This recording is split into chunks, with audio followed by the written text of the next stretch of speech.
The sky over Aurora 7 burned a deep red as the colony's alarms blared. Smoke rose from shattered buildings, and the faint, eerie sound of distant explosions echoed across the landscape.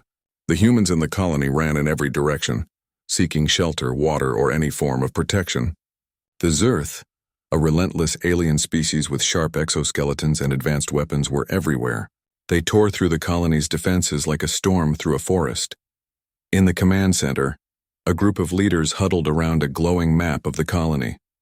Lights blinked in urgent red, marking the areas where Zerth attacks were heaviest. Governor Lenora, a tall woman with graying hair pulled into a tight bun, spoke with a calmness that barely masked the panic in her eyes. "We cannot hold them for much longer," she said. "We need help now. Send the distress signal to the Interstellar Council." The communications officer, a young man named Jaren, nodded quickly. His hands moved across the holographic console, transmitting the colony's desperate message. "Message sent, Governor. I included every detail of our situation. Population, defenses, casualties, everything." Lenora clenched her fists. "We begged for heroes, and we may yet find none." She stared at the screen, imagining ships descending from the stars, warriors in shining armor, soldiers trained to perfection. She imagined them defeating the Zerth in a single strike. But deep down she feared the Council's response would be slow. Or worse, they might send no one at all. Far away, in a place that made Aurora 7 look tame, the Deathworlders heard the signal. The planet Tarsus was a place that could kill ordinary humans in a single day. Its skies were thick with poisonous gases. Its ground was unstable, shifting and cracking beneath the feet of anyone who tried to walk across it. Gigantic predators evolved over centuries roamed the mountains and valleys. The Deathworlders lived there, not just surviving but thriving. They were humans, yes, but they were not like the humans of ordinary worlds. Their muscles were stronger, their reflexes sharper, and their minds trained for danger that would terrify most. Captain Kale stood at the edge of a cliff, overlooking a valley where enormous predators fought over carcasses. He didn't flinch. His eyes were calm, scanning the horizon. When the distress signal reached Tarsus, Kyle studied it with a cold, calculating gaze. "They call for heroes," he said, his voice low but firm. "They will not get what they expect." His second-in-command, Seren, nodded beside him. She was faster than any human Jaren could imagine, her eyes almost cat-like in their focus. "The Council might send the knights they imagine," she said, "but we are what they truly need. Do you intend to go?" Kale didn't answer at once. He turned his gaze back to the valley. "Yes," he said finally. "It is time the galaxy remembered what survival means. These humans do not yet know it, but we will show them." Preparations began immediately. The Deathworlders' ships were not sleek, shiny vessels. They were sturdy, reinforced with armor and modifications that allowed them to survive attacks ordinary ships could not. They were fast, yes, but they were built for resilience, for adaptability, for war in the harshest conditions. The journey from Tarsus to Aurora 7 was long. The Deathworlders did not waste time with greetings or diplomacy. They traveled at maximum speed, practicing battle drills, checking weapons, and running simulations in their minds. Every Deathworlder knew the danger they would face. Every one of them had faced death countless times before and had survived. Meanwhile, back on Aurora 7, life was becoming unbearable. The Zerth had advanced into the city's center. Buildings that once held families now lay in ruins.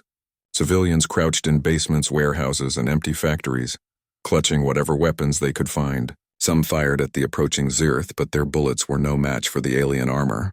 Others ran aimlessly, desperate to escape, but there was nowhere to go. Jaren continued to monitor communications. "Governor, we've received a response from the Council. They say that help is on the way. They've sent a unit, though I don't think it's what we imagined." Lenora frowned. "What do you mean?" Jaren's fingers hovered over the console. "They call themselves the Deathworlders. According to the files, they're humans, but they come from extreme worlds. They're different. Dangerous, I think." Lenora's heart sank. "Dangerous?" "We asked for heroes, not monsters." Jaren hesitated. I think they will save us, Governor. But they will not be the heroes we imagined."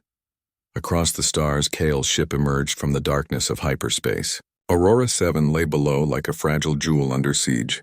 He looked down at it, at the smoke and fire rising from the colony. The Zerth were advanced, organized, and merciless, but so were the Deathworlders. "Prepare the drop," Kale said. "We land where they need us most and we do what must be done." They begged for heroes, and we are the answer. The ship descended through the atmosphere. Its hull shone with a dull metallic light, scarred from countless battles. Inside, the Deathworlders readied themselves. Weapons calibrated, armor secured, minds sharpened for the coming storm. As the colony watched from below, panic and hope mixed in equal measure. From the humans' point of view, strange ships had arrived, but they were not what anyone expected.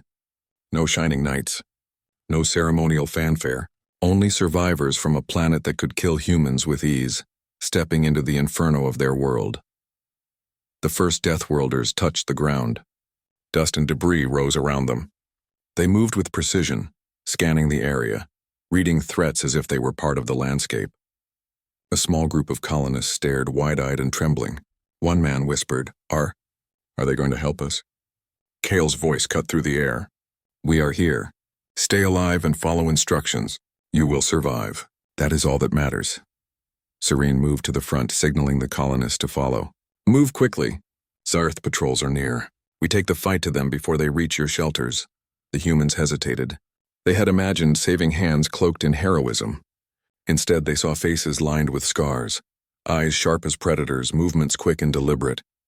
Fear gripped them, but survival instincts soon overrode panic. Kyle and his team began organizing counterattacks. They did not wait for reinforcements. They did not speak of courage or honor. They acted. Using knowledge that only Deathworlders possessed, they set traps, ambushed patrols, and secured vulnerable points in the colony. Hours passed. The Zerth struck repeatedly, testing the colony's defenses, expecting weak resistance. Each time, the Deathworlders were ready. Their methods were strange but effective. Humans began to notice something remarkable. They were holding the line. More than that, they were turning the tide. By the end of the first day, the Zerth withdrew to regroup, confused by the unexpected strength of the colony's defenders. The colonists, though exhausted and terrified, began to whisper among themselves. They are saving us." Lenora looked at Kale, her skepticism slowly melting into awe. I did not expect this. You are nothing like the heroes I imagined." Kale's expression remained steady, unreadable. "Heroes are not what you imagine. Heroes are what survive, and what survives is what wins." As night fell over Aurora 7, the Deathworlders stood watch. Fire smoldered in the distance, but the colony had hope. The humans who begged for heroes were learning a difficult lesson. Sometimes survival requires more than shining armor or speeches. Sometimes it requires strength, cunning, and the fierce will of those who were born for danger. And the Deathworlders were exactly that. The sun rose over Aurora 7, painting the sky with streaks of orange and gold. Smoke from yesterday's attack still curled into the air, mixing with the morning fog. For the first time in weeks, the humans dared to step outside in small numbers, their faces tired and fearful, yet lit with a fragile hope. The Deathworlders moved silently among them, their eyes constantly scanning for threats. They didn't speak much to the humans, and when they did, it was always brief, direct, and often confusing. Their words lacked ceremony, their gestures lacked comfort. They were efficient, and efficiency sometimes felt harsh to those unused to it. Governor Lenora walked among the group, flanked by her advisors. She tried to mask her anxiety, but every time a Deathworlder raised their weapon or barked an order, her stomach tightened. "They do not speak like us," one colonist whispered. "They are different," Lenora nodded, understanding the unease. "They are our saviors," she said softly, "but not the saviors we imagined." Captain Kale stood atop a small hill observing the colony. His team spread out, moving through streets and alleyways, checking the buildings and clearing traps the Zerth might have left. His face was calm, unreadable, and his presence was commanding without a single word. Serene, ever alert, noticed the colonists watching her team. "They are frightened," she said quietly to Kale. "Do we explain ourselves?" Kale shook his head. "No, actions will speak. Words are a distraction. Let them see what survival means." The first encounter occurred when a group of colonists tried to carry supplies through a narrow street. They saw a Deathworlder crouched in the shadows observing them. His armor was scratched, his face partially scarred from past battles, and his weapon looked unlike anything they had ever seen. "Stop," a colonist cried, raising a hand. The Deathworlder did not stop at first. He measured the threat, judging whether the humans were carrying anything dangerous. Finally, he stepped forward, spoke in a voice that was surprisingly calm yet firm. Move quickly. Stay in cover. The colonists froze, unsure if he meant them harm or help. One of them, a young man named Talon, whispered to his companion, He is going to kill us. The Deathworlder's eyes flicked to Talon, then back to the street ahead. Do not freeze. Follow instructions. Survival depends on speed. It was a simple command, but the urgency and certainty in his voice made them obey. Talon and his companion rushed forward, carrying their supplies safely to the makeshift shelter. Back at the command center, Lenora gathered with her advisors. We must communicate with them, she said. If we cannot understand them, how can we work together? Jaren frowned. Governor, they are not like us. They think differently. Their survival instincts are stronger than ours. Words may slow them down, Lenora sighed. Then we must adapt to them. We have no choice. If they are our only hope, we follow their methods, even if they scare us. Meanwhile, the Zerth were regrouping.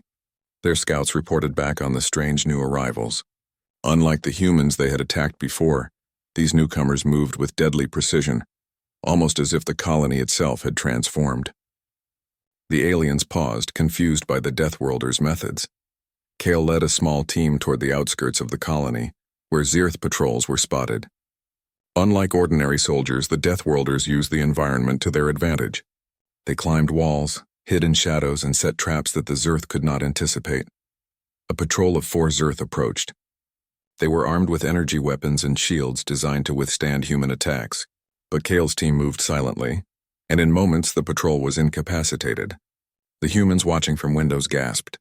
They had expected heroics in the form of flashy battles, but instead, the Deathworlders were methodical, almost invisible, and ruthlessly effective.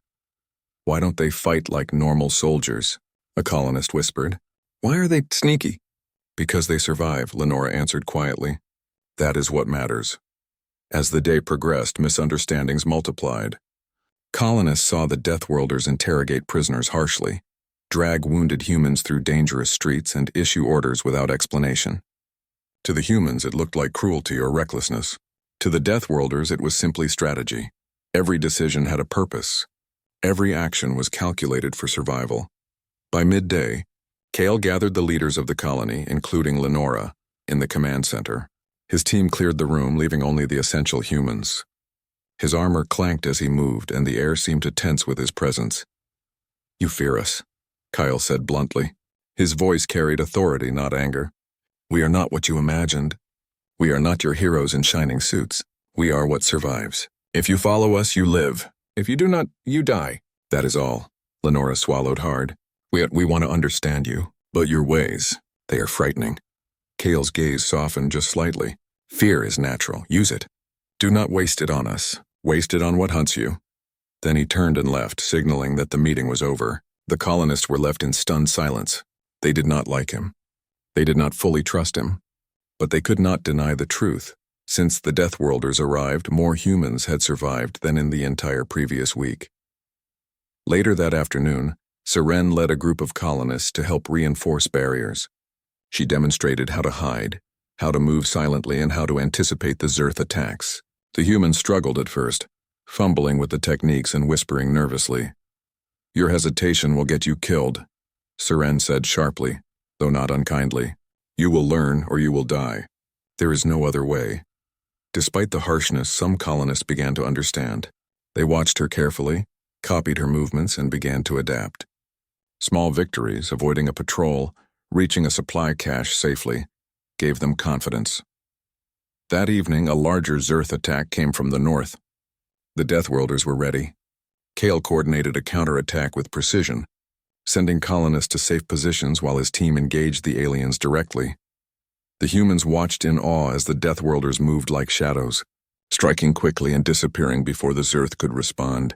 Explosions rocked the streets, but the colonists noticed that their homes, while battered, remained mostly intact. After the battle, Lenora walked among her people. She saw exhaustion, fear, and relief mixed together. One young girl tugged at her sleeve. They saved my family, she said softly. Lenora nodded.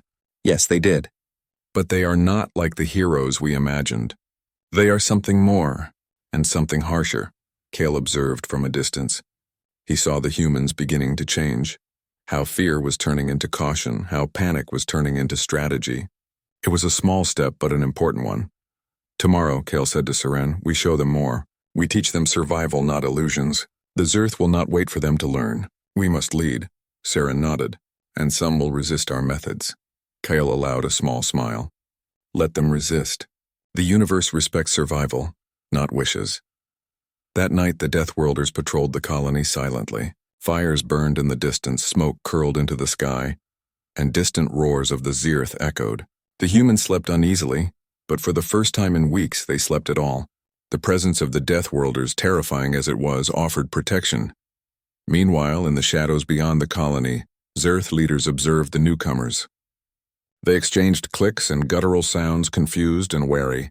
Unlike any humans they had faced before, these ones were disciplined, relentless, and unpredictable. One Zerth turned to another. They are not heroes. They are predators, it hissed, and predators do not die easily.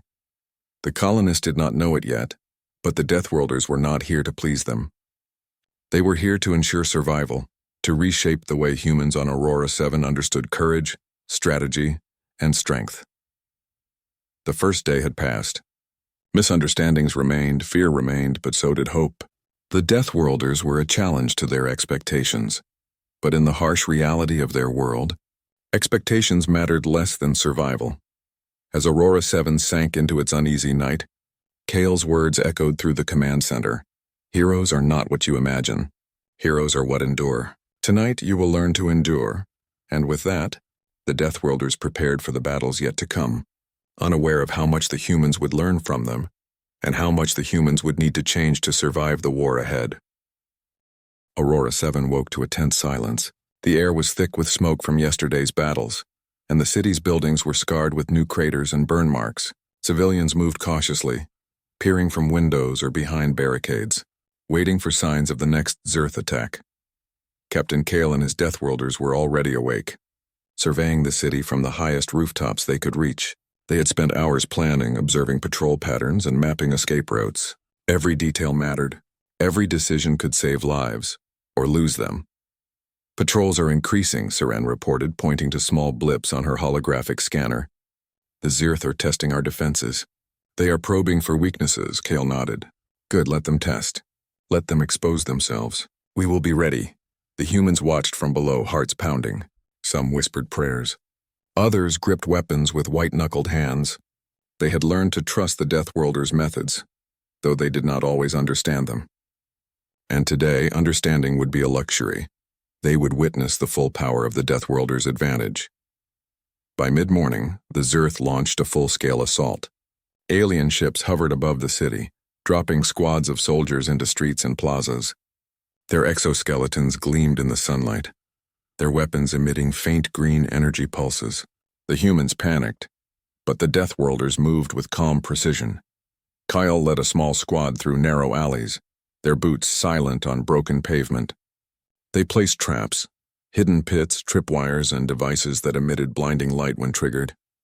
They positioned themselves at vantage points where they could strike the Zerth unexpectedly, using the terrain as both shield and weapon. The first clash happened near the central plaza, where a group of colonists had gathered supplies. A squad of Zerth rounded the corner, their energy weapons ready. But the Deathworlders were already there. Cale signaled with a hand and 3 Deathworlders dropped from rooftops, striking with deadly speed. The Zerth barely had time to react. Energy weapons discharged into the air, explosions shook the plaza, and the humans ducked for cover. When the dust settled, the Zerth were gone, incapacitated or retreating. The colonists peeked out from behind barricades, astonished. How did they do that? One whispered. Seren stepped forward, her voice cutting through the smoke. We used what you call the environment. Watch, learn, and remember, this is how you survive. For the humans, it was both terrifying and inspiring. These Deathworlders were not only stronger and faster than ordinary humans, but they also saw opportunities where others saw obstacles. They did not waste time on hesitation or doubt. Cale moved to the edge of the plaza, scanning the streets. His instincts, honed over years on Tarsus, detected movement before anyone else could see it. A group of Zerth soldiers had flanked the plaza from the east. Ordinary soldiers might have panicked, but Kale's team anticipated it. "Split and contain," he ordered. "Soren, take the east. I will lead the west. Keep civilians safe." Within seconds, the Deathworlders executed a flawless maneuver. They divided their forces strategically, using walls, rooftops, and debris as cover. Explosions and flashes of light signaled the precise, coordinated strikes that left the Zerth disoriented. From above, Jaren observed the battle through the command center's monitors. His mouth fell open. They are using the city itself as a weapon," he muttered. "I've never seen humans fight like this." Lenora, standing beside him, nodded slowly. "Not like us," she said. "But it works. And it keeps people alive." The Zerth, realizing that brute force alone would not win the battle, began retreating to regroup. Kale knew this was only temporary. The aliens would strike again, harder and smarter. But the first day of direct engagement had proven the Deathworlders' advantage. They could use the environment, anticipate enemy behavior, and turn seemingly hopeless situations into victories. As the city settled into an uneasy calm, Kyle addressed a small group of colonists who had survived near the plaza. "You see now," he said, "that survival is not about courage alone. It is about observation, preparation, and action. Fear is natural, but it can guide you or destroy you. You must choose wisely." One young colonist, Mira, raised her hand timidly. "Will we be like you? Can we fight like you?" Kale's eyes narrowed, studying her. "You will adapt. Some faster than others. But remember, strength alone is not enough. You must think, observe, and act without hesitation. That is what it takes to survive here." Meanwhile, elsewhere in the city, Zerth leaders communicated through clicks and signals. They analyzed the Deathworlders' methods with confusion and fear. "These humans are different," one hissed. "They do not behave like ordinary prey. They anticipate, trap, and strike. They are predators." The humans of Aurora 7 had never felt so small and yet so protected. With the Deathworlders' guidance, they began to take small steps, following orders, moving silently, and even participating in setting simple traps. It was slow work, and mistakes happened, but each success gave them courage. That night, Kale and his team gathered to review the battle. Maps of the city were spread across tables, markers showing enemy movement patterns. Surin spoke first. "They are learning quickly. The colonists are starting to understand our methods, though some still hesitate." Kyle nodded. "Good. Fear slows, but survival teaches. We push them harder tomorrow. We test their limits. The Zerth will not wait for us to rest." He paused, looking over the maps at the positions of the remaining Zerth forces. "We cannot just defend. We must strike where they are weakest. Every move counts. Every life matters." The next morning, Kale led a raid beyond the city walls. A Zerth supply depot had been spotted on the outskirts, and its destruction would cripple the enemy's ability to strike again. The humans watched from a distance, astonished as the Deathworlders moved like shadows across the landscape. They encountered heavy resistance. Zerth soldiers were waiting, expecting a frontal assault. But Kale's team did not attack head-on. They split into small units, climbing rocks, crawling through tunnels, and using the terrain to isolate the enemy. By the time the Zerth realized what was happening, it was too late. The Deathworlders had disabled key equipment, trapped soldiers, and secured the depot. When they returned to the city, they brought with them supplies, weapons, and captured intelligence. For the first time, the colonists saw the Deathworlders not just as warriors, but as strategists, teachers, and protectors. Lenora approached Kale, her expression a mix of respect and awe. "You've changed the way we see this fight. I feared we would be destroyed, but you've shown us that survival is possible." Kale's eyes were steady, calm. "We have shown you possibility. Now it is up to you to make it reality. Survival requires action, not hope alone." Over the next few days, the Deathworlders continued to train the colonists, reinforcing defenses, teaching stealth, and coordinating attacks. Mistakes still happened, but each one became a lesson. The humans began to see patterns, understand strategy, and anticipate danger. By the end of the week, the colony had transformed. Where fear had once ruled, cautious confidence now grew. Where panic had once struck, preparedness now guided. The humans had not only survived, they had learned to fight alongside the Deathworlders. Kale observed this quietly. His team had done more than protect the colony. They had reshaped it. The Zerth, for all their advanced technology and numbers, would now face a united strategic and adaptive human force. That night, as fires burned softly across the city and distant alien patrols retreated, Kale spoke to Seren.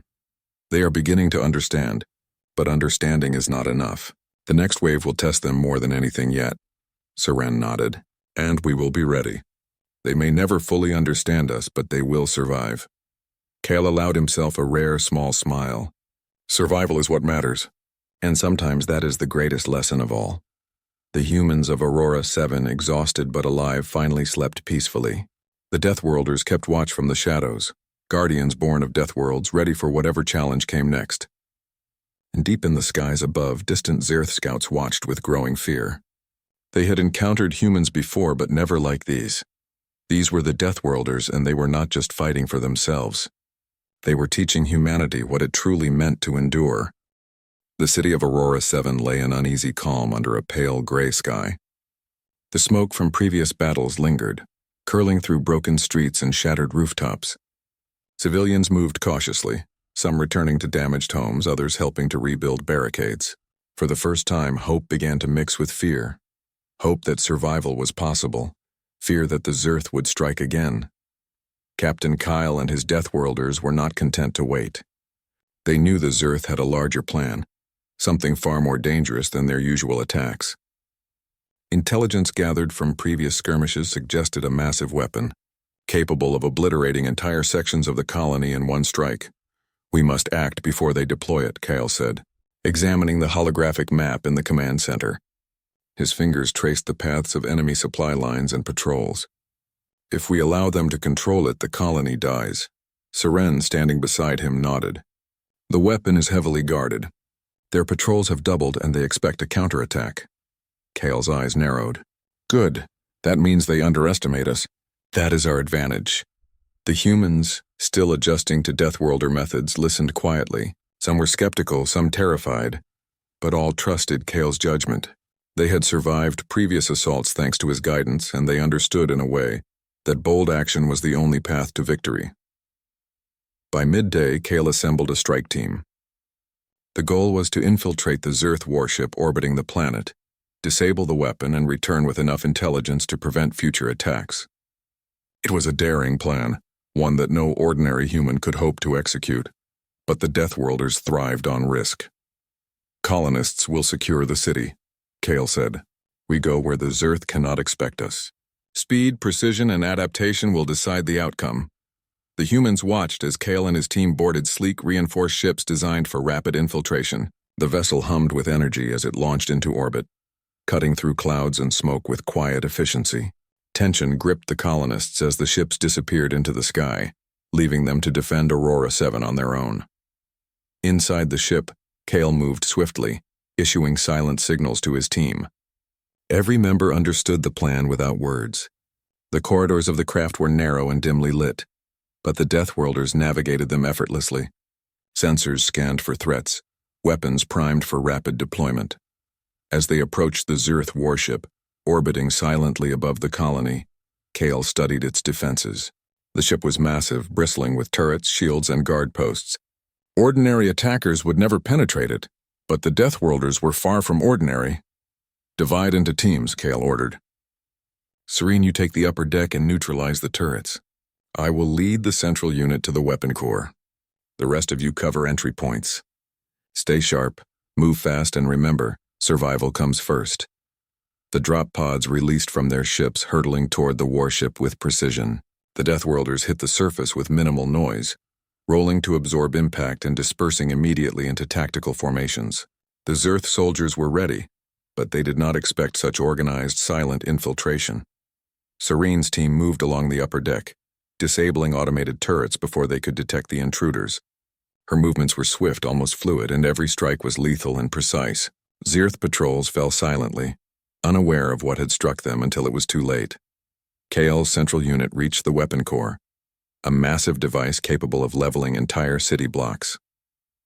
Guards surrounded it, but Kale didn't hesitate.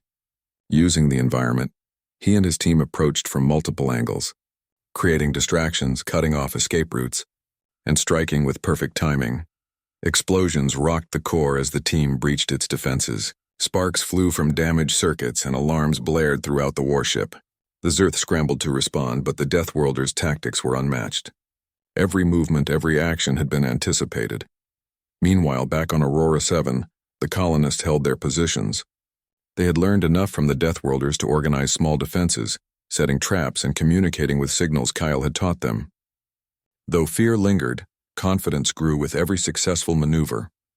As Kale's team worked to disable the weapon, a massive Zerth reinforcement wave approached the colony. Hundreds of alien soldiers, heavily armed and shielded, descended on the city. The colonists braced for the attack, but this time they had guidance. Following Kale's teachings, they set traps, took defensive positions, and coordinated their movements. The initial wave of Zerth was slowed and confused by the unexpected human resistance. Fires erupted from traps, barricades funneled attackers into kill zones, and the colonists held their ground with newfound courage.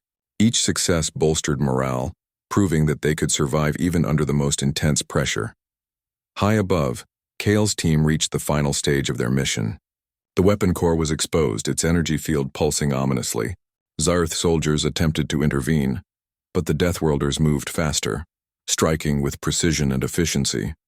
With a synchronized series of blows, they dismantled key components of the weapon, rendering it useless. Sparks and smoke filled the chamber as circuits fried and power cut off. Kale activated the ship's sensors to confirm. "Weapon neutralized," he reported to Seren. "Prepare for extraction. We leave no one behind." The team retraced their steps using stealth and strategy to avoid remaining Zerth patrols. Every step required focus, patience, and adaptability. The Deathworlders thrived in situations where ordinary humans would panic, and their calm, disciplined movements ensured success. Meanwhile, on the ground, the colonists noticed the Zerth forces retreating. The lessons they had learned, the observation, the traps, the coordinated attacks had worked. They had defended their city, protecting their homes, families, and friends. Hope was no longer a fragile whisper. It was a tangible reality. As Kyle's team rejoined their ships, they sent a signal to the colony. "The weapon is disabled. The Zarth will withdraw. Continue to defend and rebuild. Survival is now in your hands." Back in the city, Governor Lenora and her advisors gathered with the colonists. Relief and awe mingled in the air. They had witnessed something extraordinary. Humans trained for survival. Extraordinary humans had not only neutralized a threat that could have destroyed the city, they had also taught the colonists how to endure and fight alongside them. Lenora approached Kyle when he landed. His armor was scuffed, his face marked with soot and sweat, but his presence was calm, commanding. "You've saved us," she said quietly. "But more than that, you've shown us how to fight, how to survive." I cannot thank you enough." Kyle's gaze was steady. "This is not about thanks," he said simply. "It is about survival. You now know what it takes. The next time danger comes, you will not only hope, it will be your actions that protect you." Serene added, her voice softer than usual. "We did not come here to be admired. We came to ensure you live. You have learned much, but there is still more ahead." As night fell, Aurora 7 was quiet once more, though not as it had been before. Fires burned low, smoke curled into the sky, and distant Zerth ships retreated into the darkness. The humans had survived. The Deathworlders had proven their strength, adaptability, and teaching. In the weeks that followed, the colony rebuilt defenses with confidence, trained under the guidance of the Deathworlders, and prepared for future attacks. The fear that had once paralyzed them was replaced by knowledge, discipline, and courage. Kyle and his team observed silently from the edges of the city. They had achieved what they had come to do, but they knew the battle for survival was ongoing. The Zerth were clever and relentless, but now the humans of Aurora 7 had learned what it meant to endure and fight with strategy, courage, and adaptability. "Tomorrow," Kyle said to Seren, "we continue training. We prepare them for what comes next. Survival is not a single victory, it is constant. We teach them to endure and they will be ready." Seren nodded. "And some may never fully understand us, but they will survive because of us." Kale allowed himself a rare, brief smile. "Then we have done our work well. Survival is the greatest gift we can give." The Deathworlders looked out over the city, guardians from a harsh world, ready to guide humanity through the darkness. Aurora 7 was scarred, but it had hope. The humans had not only survived, they had begun to transform.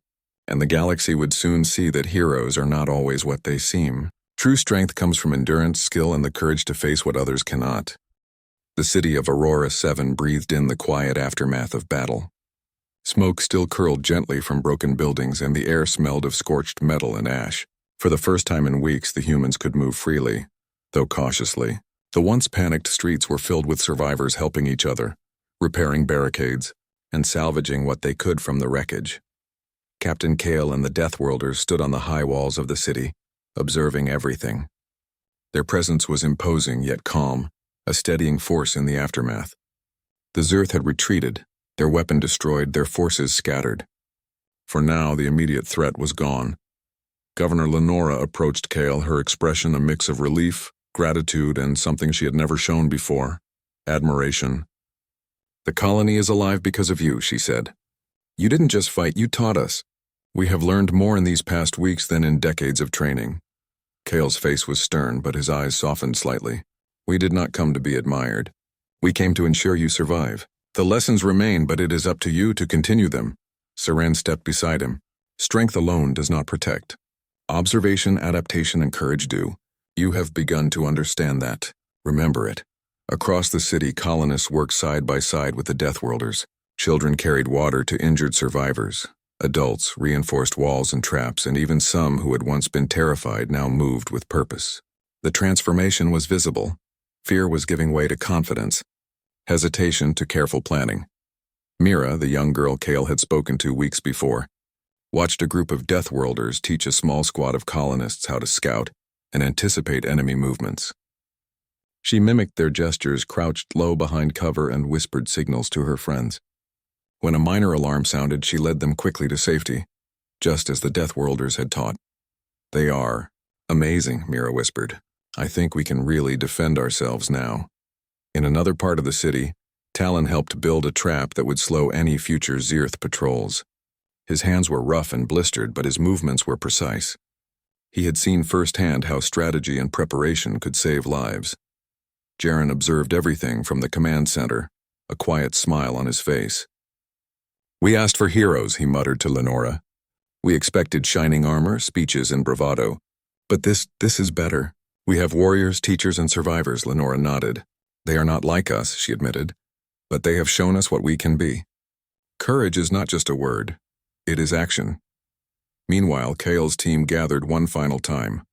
Supplies were packed, weapons checked, and ships prepped for departure. The city was safe for the moment, and the humans had learned more than they could imagine. Seren looked at the colonists below. "Do you think they will remember what we taught them?" she asked quietly. Kale's gaze swept across the city, noting how humans moved with purpose, how children trained alongside survivors, how fear had been replaced by careful observation and action.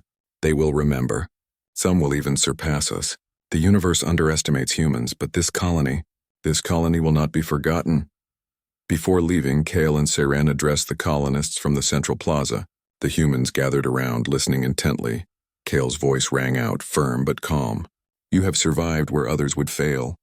You have learned that courage is not always boldness, and strength is not always muscle. You have learned to observe, adapt, and act. Remember these lessons. Survival is earned, not given," Seren added. "We came to save lives, yes, but more importantly, we came to show you what it means to endure. The Zerth may return, but you are no longer unprepared. Use what you have learned." A young colonist raised her hand, voice shaking. Will you come back?" Kale looked down at her. "We may return, but your survival does not depend on us. It depends on what you have learned, what you practice, and how you act when danger comes. That is your responsibility now." With that, the Deathworlders began their departure. Their ships rose silently into the sky, cutting through the clouds and disappearing into the stars. The colonists watched, a mix of awe, gratitude, and determination in their eyes. As the last ship left, Governor Lenora turned to the crowd. "Today we are alive because of them, but tomorrow we survive because of ourselves. They have given us more than protection. They have given us knowledge, strength, and courage. Let us honor them by using it." In the following days, the colony adjusted to a new reality. Patrols became organized, traps were maintained, and citizens trained under careful guidance from those who had learned directly from the Deathworlders. Children practiced observation drills. Adults learned to anticipate threats, and the colony slowly transformed into a resilient, self-reliant community. The Zerth did not return immediately, but the colony was ready. Scouts patrolled the outskirts, walls were reinforced, and communication networks kept everyone informed. Survival was no longer a hope. It was a system, a discipline, a habit. Kale and Seren, traveling back to Tarsus, reflected quietly. "They have potential," Seren said. "Some may even surpass us one day." Kale nodded. "Potential alone is not enough. They have begun to understand survival. The rest will come with time. They have seen what humans from Deathworlds can endure, and now they know they can endure too." Seren allowed herself a small smile. "Do you think they will ever truly understand us?" Kale's eyes scanned the horizon of stars. "Perhaps not. And they do not need to. Understanding is a gift. Survival is a requirement. And they have learned it." Back on Aurora 7, life began to flourish.